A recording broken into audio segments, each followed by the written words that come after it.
Queridos filhos e filhas em Cristo, os que aqui na igreja estão presentes, os que nos acompanham pelas redes sociais de nossa paróquia, este é o 20º domingo do tempo comum, e o evangelho de hoje é um evangelho muito curioso, né? Um evangelho muito intrigante e nos deixa um pouco confusos em relação ao que Jesus nos ensina. Por quê?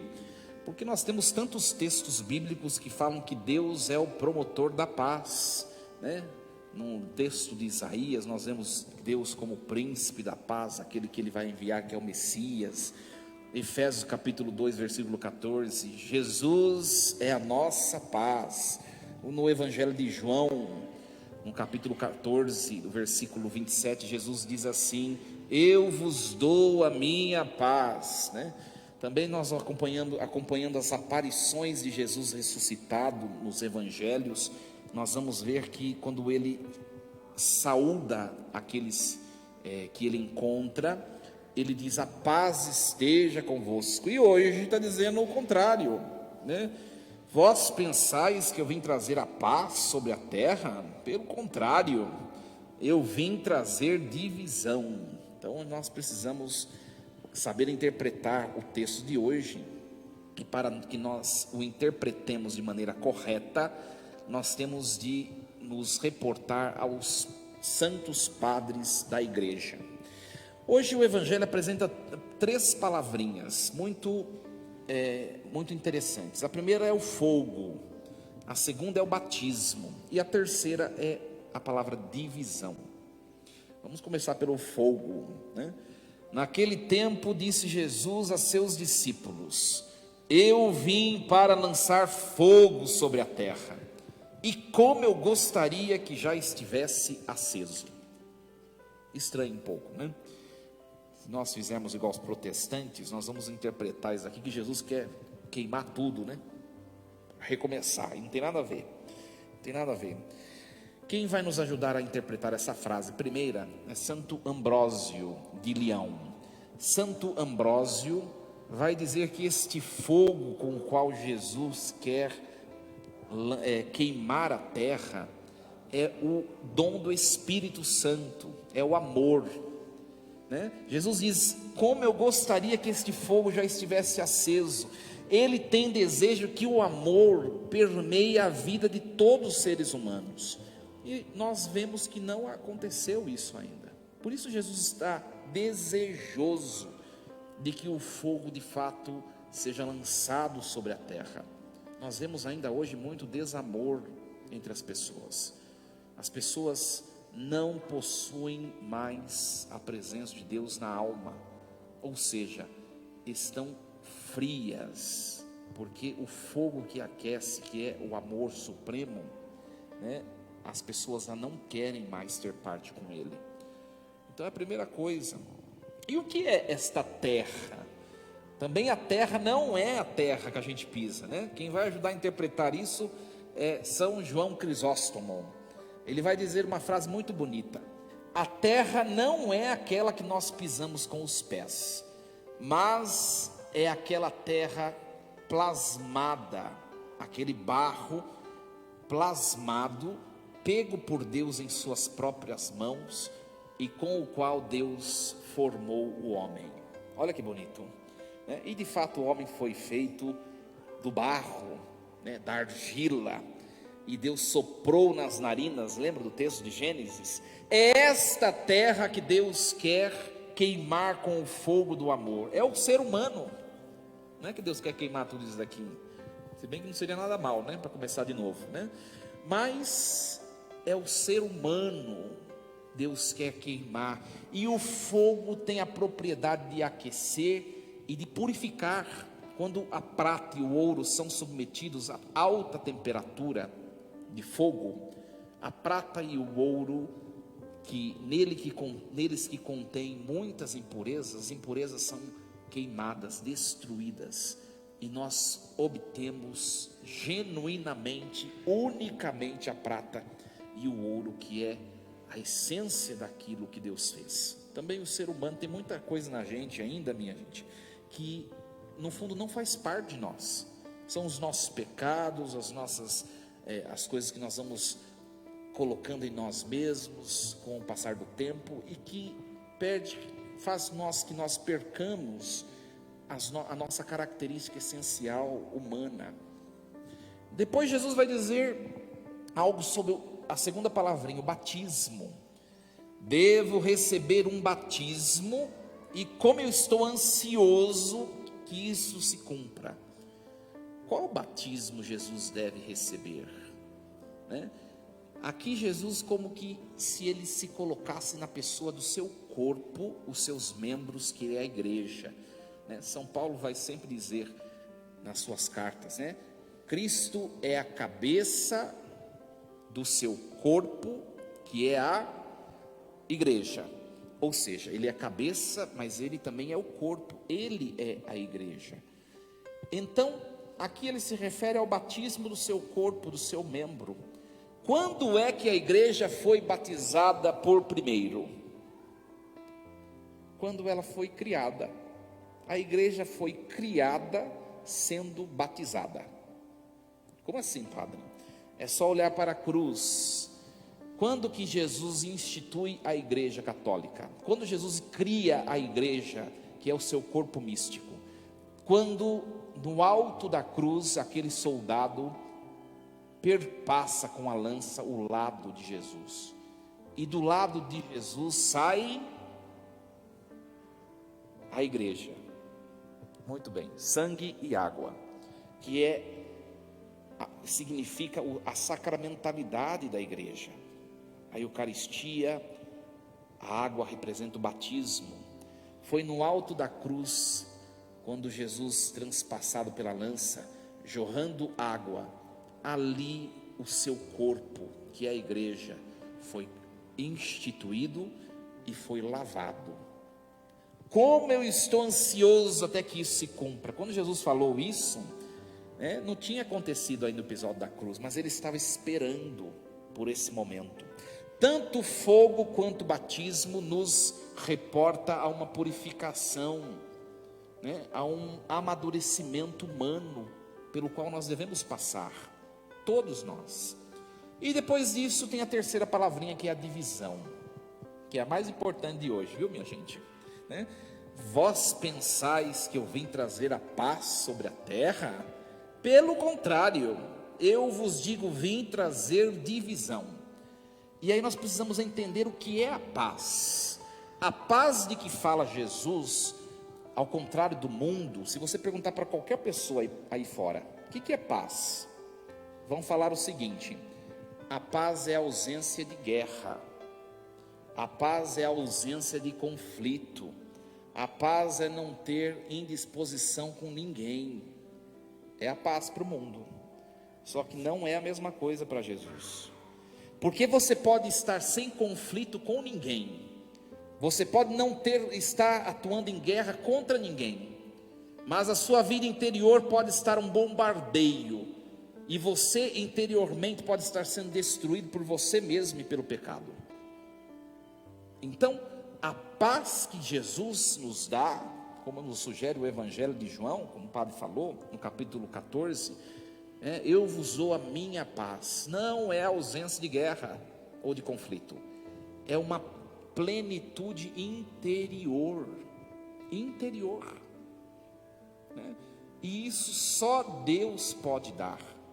Nenhum ser humano, nem bens, nem afetos, nem poder, nada pode nos dar essa plenitude interior, só Jesus Cristo. Por isso ele fala, essa paz de que ele fala hoje, é a paz que o mundo compreende como paz.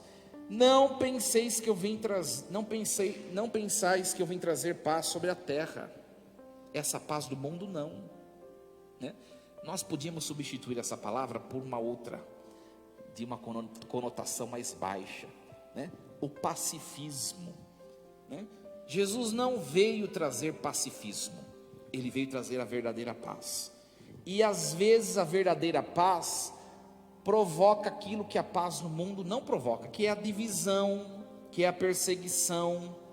Então você quer estar em paz com você mesmo e com Deus? Às vezes você vai ser inimigo do mundo. E isso é desafiador. Por isso que Jesus vai falar aqui: numa família de 5 pessoas, 3 ficarão divididas contra 2 e 2 contra 3. Para entendermos essa frase, nós temos de entender em que contexto o Evangelho foi escrito. O Evangelho de Lucas foi escrito entre os anos 60 e 70. É uma época da perseguição do Império Romano contra os cristãos. Numa família de 5 pessoas, 2 se decidiram de fato viver o cristianismo. 3 não queriam mostrar que eram cristãs, porque mostrou que é cristão, ia ser pego, levado para a guarda romana e lançado às feras do Coliseu. 5 pessoas, 2 diz, ou 3 é melhor, né? 3 diz: eu não quero morrer não. Se tiver que pisar na cruz em praça pública em Roma e cuspir na cruz e dizer que nós não somos cristãos, nós faremos. O importante é crer no coração. Deve ter escutado essa frase por aí, né? Se o importante é crer no coração, mas não com o testemunho público, nós estamos dizendo que todos os santos mártires da igreja foram tontos, né?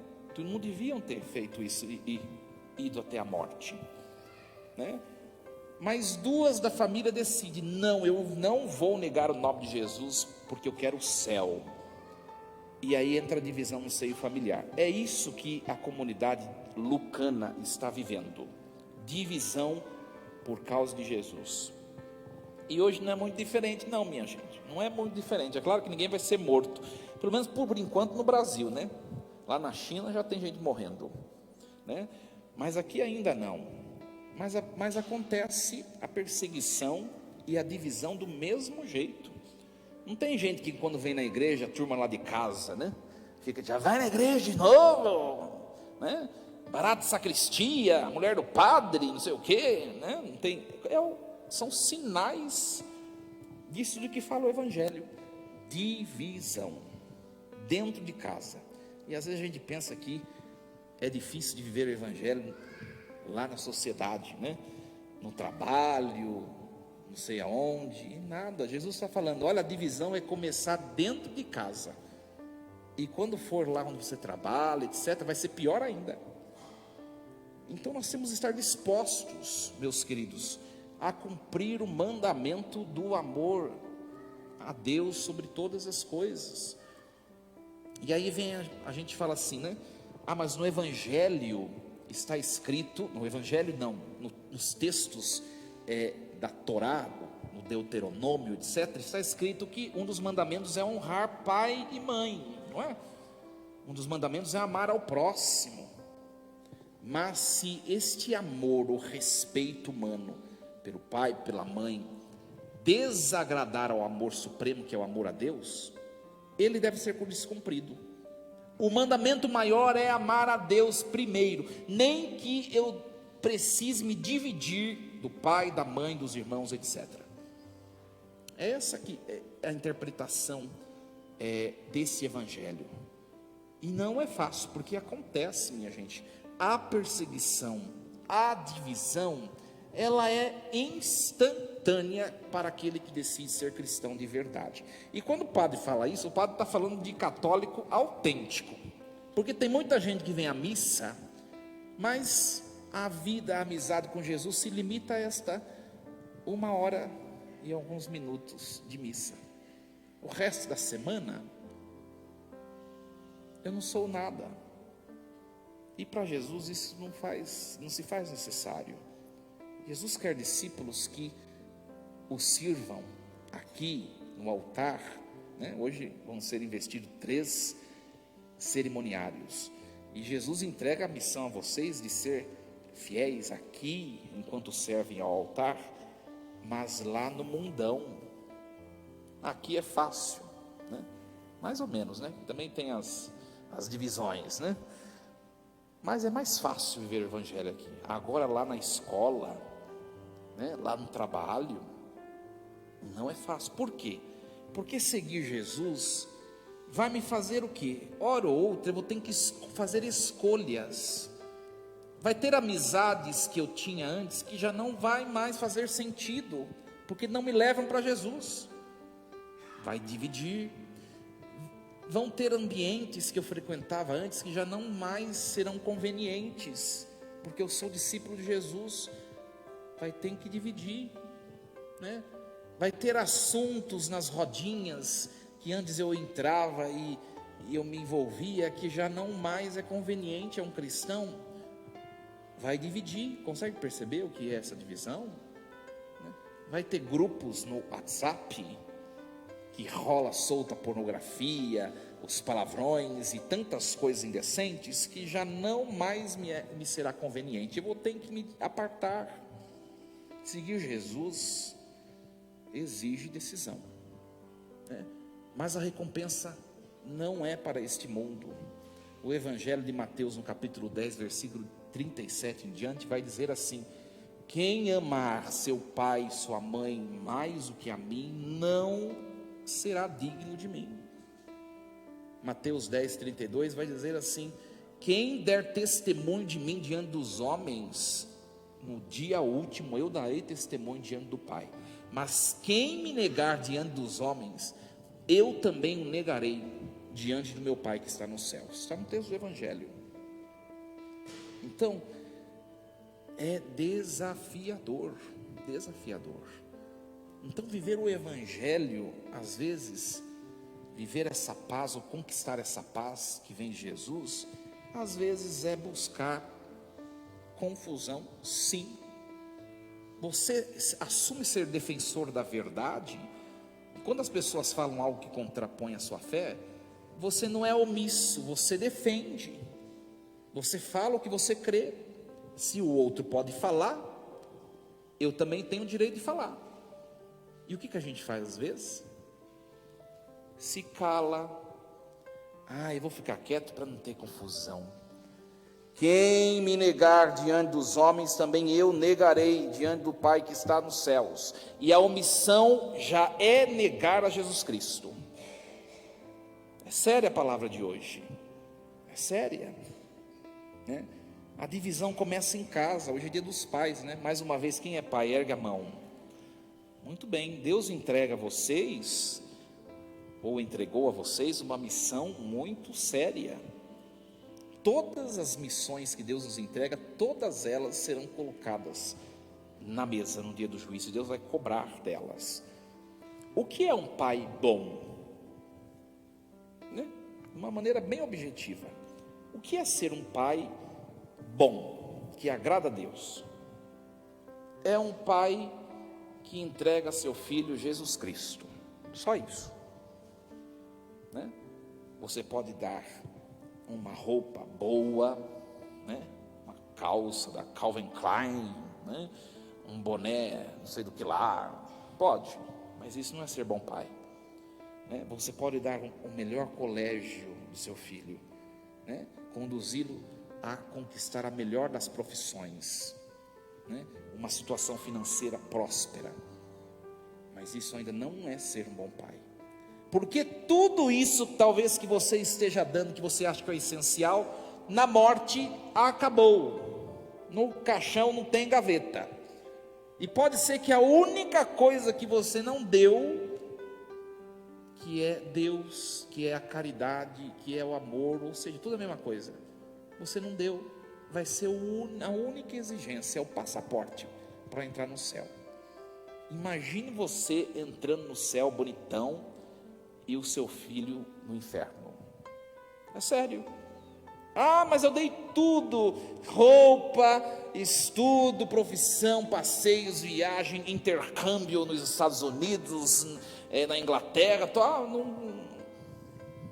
Tonto você, não deu o principal, a caridade. Padre, eu não dei, eu me converti agora, mas eu não dei a caridade, o amor, Jesus Cristo, mas agora meu filho já está grande, então faz o que você não fez antes, começa a ajoelhar e rezar. Agora, quem tem criança pequena, não deixe para amanhã, é hoje. Dar Jesus Cristo, trazer a igreja, né? Enquanto a criança não cresce e não se torna adulto, e não crie sua independência, ela está debaixo da sua autoridade. Traga a igreja. Mas não quero ir. O problema é seu, vamos à igreja. Aí tem a ideologia de gênero. Já ouviram falar disso? O que diz a ideologia de gênero? E as vertentes construtivistas da educação contemporânea.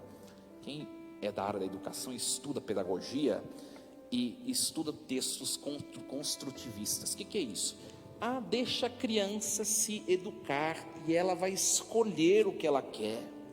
Construtivismo, que caminha ao lado da ideologia de gênero.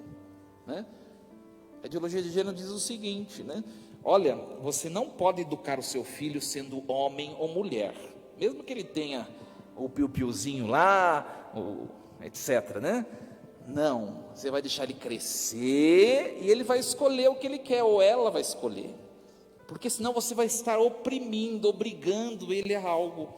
Isso é traumático, Aí tem o recém-nascido, não sei se tem alguém aqui com criança de colo aqui, acho que não tem, Deixa ele sem comer para você ver o que vai acontecer. Deixa ele, espera ele crescer para ver se ele quer se amamentar. Uma semana sem se amamentar, a criança morre.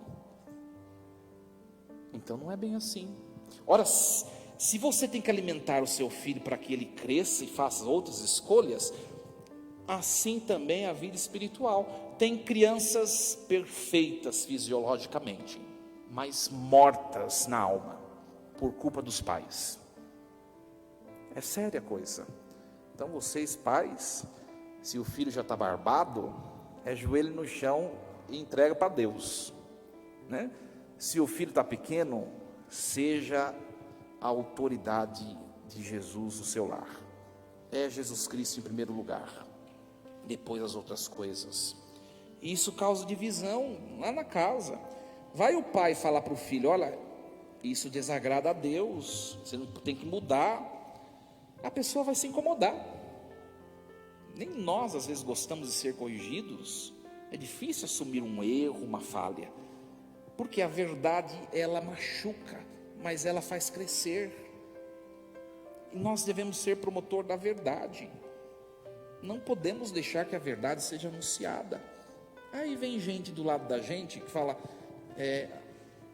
a favor do aborto, e a gente não fala nada. Primeiro que a gente não estuda, Como que eu vou falar uma coisa se eu não sei brigar no discurso? Tem que ler mais, minha gente, estudar. Aí vem gente falar a favor da ideologia de gênero, nós não sabemos rebater.